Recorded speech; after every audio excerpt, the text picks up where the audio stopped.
This is TV 10 and 55 Focus, a program dealing with issues affecting everyone on Long Island and the tri-state area. Now your host, Richard Rose. Hi, I'm Richard Rose, and welcome to Focus. Did you know there was an election this year? That's right. Tuesday, November 8th is another election. It's an off year. People say ho-hum, but is it ho-hum? Not for Long Island voters. And to help us understand that, we have with us, of course, Lawrence Levy. He is the head of the National Center for Suburban Studies at Hofstra University and a frequent political analyst seen on television throughout. So aside from a lot of the inside baseball that we always talk about, the person who's trying to figure out, well, what would be the difference if I vote for Balone or Carpenter? What difference would there be if you, I mean, what are the differences between them? Is there any? Well, on issues, there's not that, I mean, in terms of the big sensibilities, as I said before, there's not that big a difference. Neither of them wants to lay people off. Neither of them wants to raise taxes. They've said they're not going to do both of those things. But beyond that, in their approach as what we've seen of them in government, they've both been in government somewhat, is there anything one can say that, is there any stark contrast at all between them? I think that Steve Balone qualifies as what we call a conservative Democrat, and Angie Carpenter, qualifies as a moderate Republican, which means they're back to back. I mean, it's not that much daylight between them ideologically and in terms of their governing philosophy. There are differences that voters are going to be able to see because Steve Balone ran a town. They can see him, imagine him in an executive position. Angie Carpenter is saying, well, wait, I ran a county-wide agency. First woman to be running for this office. They've not had women in these roles. And she was a businesswoman, too. Yeah. Steve Balone will say, I know what it's like to perform under pressure, even under fire. He was a captain, I believe a captain in the Army.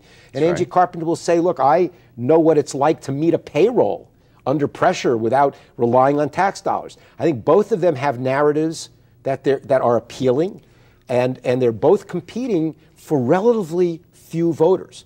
The Republicans are probably going to vote for Angie Carpenter. The Democrats who come out are probably going to vote for Steve Balone. And then there are those moderate independents. And that's who they're going after. How big a factor is the money-raised advantage for Steve Balone? Oh, well, in the end, and that was the end of the story here, in the end, Steve Balone's biggest advantage is his money.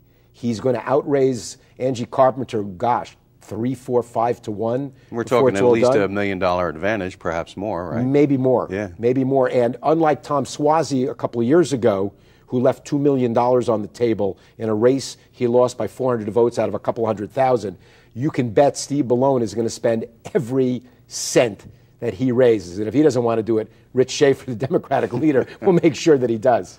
Well, some people wondered whether Tom Suozzi wanted the job because he saw what was coming. And, even before, we had a debate where we had Angie Carpenter and Steve Balone here, and I jokingly said, some people were saying, why would you want this job? And they both kind of laughed without really answering the question because of the situation that the county's in.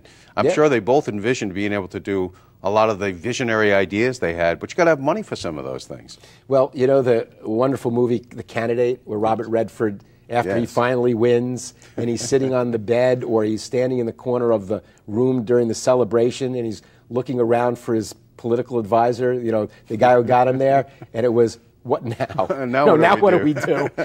We focus all our energies into coming up with narratives, whether they're real or not, that appeal to a relatively small number of voters.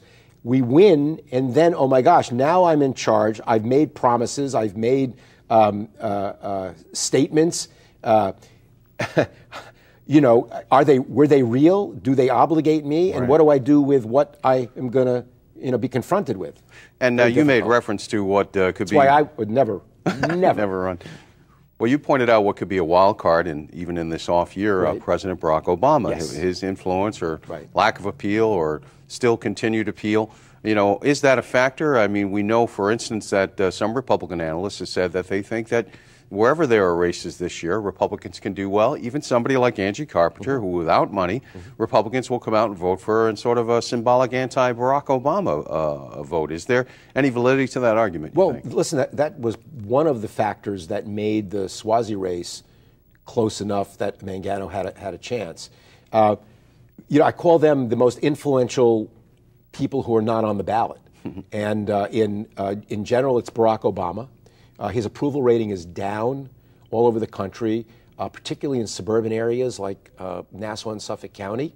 So are there people who are looking to punish the Democrats and Obama, and this is the first chance they get, or the next chance that they get, may happen. What about the Occupy Wall Street crowd? I mean, that has sort of emboldened some of the people who voted for President Obama years ago to get back into the race. Are they going to have any impact? Well, normally I would say the Occupy Wall Street movement is not going to have an impact in a Suffolk County executive race. It's just too far removed in too many ways. But you bring up the one way that it might be, because liberal Democrats, organizational left-wing Democrats, really sat out of Tom Suozzi's race. They were angry at Obama. They were angry at the institutional Democrats, the Jay Jacobses of the world, and then his cohorts, at higher levels.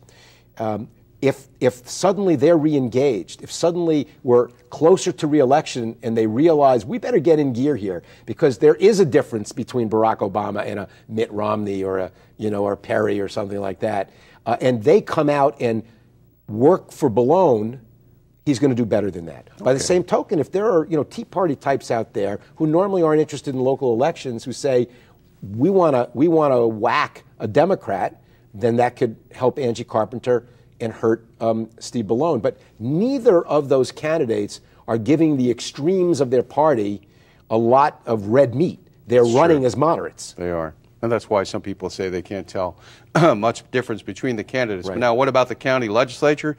Do you know who your county legislator is? We'll talk about that when we come back. Right.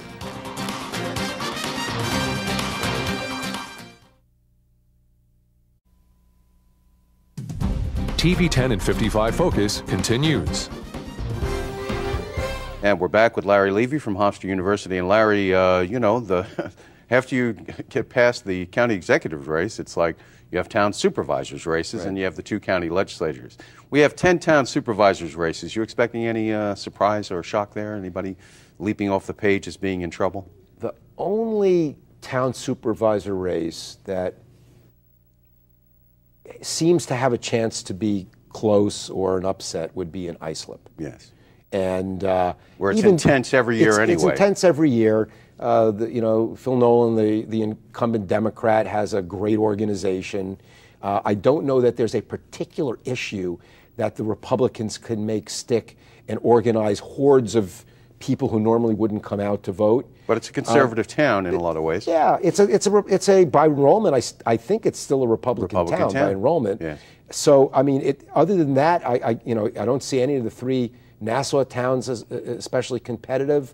The West End. Some East End towns are up as well. Yeah, I have not Southampton, South. I've not looked into the East End towns, but I don't see it. Well, the East End is often competitive. Right. So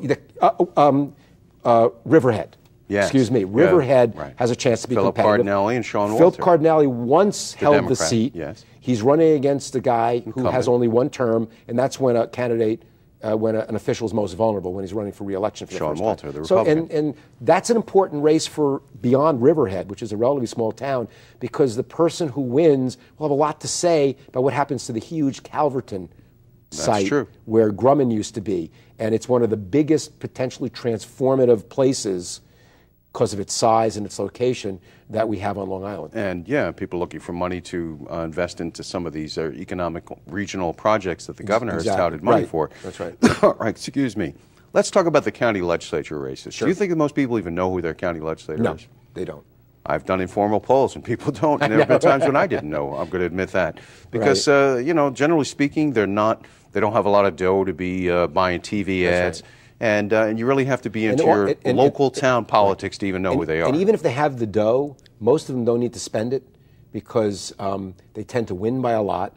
Right. The seats are gerrymandered so that the districts are very favorable to the incumbent, who already has advantages because of the traditional perks of incumbency. Which is why some people say, why do I need to bother to vote? They have the whole system rigged. Gets us back to that disenfranchisement question that we had. But again, it would be a big, big surprise if the control of either legislature changed. The Republicans are in control in Nassau, the Democrats in Suffolk. And both of them would need several seats to overturn the majorities. That's right, a net. They'd have to get a net. Right. Win a bunch and not lose any. Yeah, and that doesn't seem to be anybody's thinking. No, the biggest chance. Suffolk, supposedly Republicans have a little better chance because there have been a couple of seats that were termed out. Yeah. Particularly John Cooper, Yeah. Vivian Valora Fisher, and one other, Jack Eddington, deciding not to run. Right. And so then, since these are races that are open seats, that's why they think they have a chance. Well, I think, while I don't think there's much of a chance in either county, actually I think there's more of a chance in Nassau. And why is that? Because Ed Mangano is not terribly popular. He's a Republican county executive. There have been a number of controversial issues that he's been at the center of.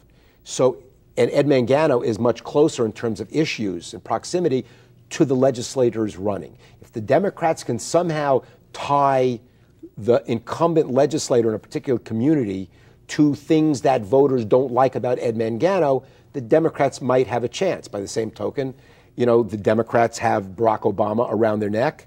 The wild card is, how does Andrew Cuomo figure in all this? The Suffolk Democrats are counting on him to not only have helped with fundraising, as he did when Cuomo came down, but to do things like robocalls. He is a very, very popular figure. So can Andrew Cuomo's popularity cancel out Barack Obama's unpopularity? I know this looks like we're throwing tea leaves up and desperate to read something, but I think these are all factors that get could people off their seat and out at the polls. You never know. Okay, and then you have this issue of, you know, a lot of people saying they duck the issues because we already talked about how nobody wants to talk about whether they're going to lay people off to get elected Suffolk County executive. In Nassau County, they're supposed to come up with a budget by October 31st. Right. Oh, well, that's a week before the election. Right. Nobody wants to stick themselves, even the Republicans, to something that a week later, all the union workers and their families can go to the polls saying, see, he cost us his job, or she cost us our job. When I was an editorial writer at Newsday, I and the rest of the folks on the editorial board embraced the notion of having to vote for the budget before the election. Because prior to the charter changes that established the legislature, they would vote afterwards. And the thinking was, well, shouldn't voters know what they stand for? You would think, right? Now the idea of doing it a week before, I'm not so sure that you really know what they're standing for, because they can put any numbers in that they want.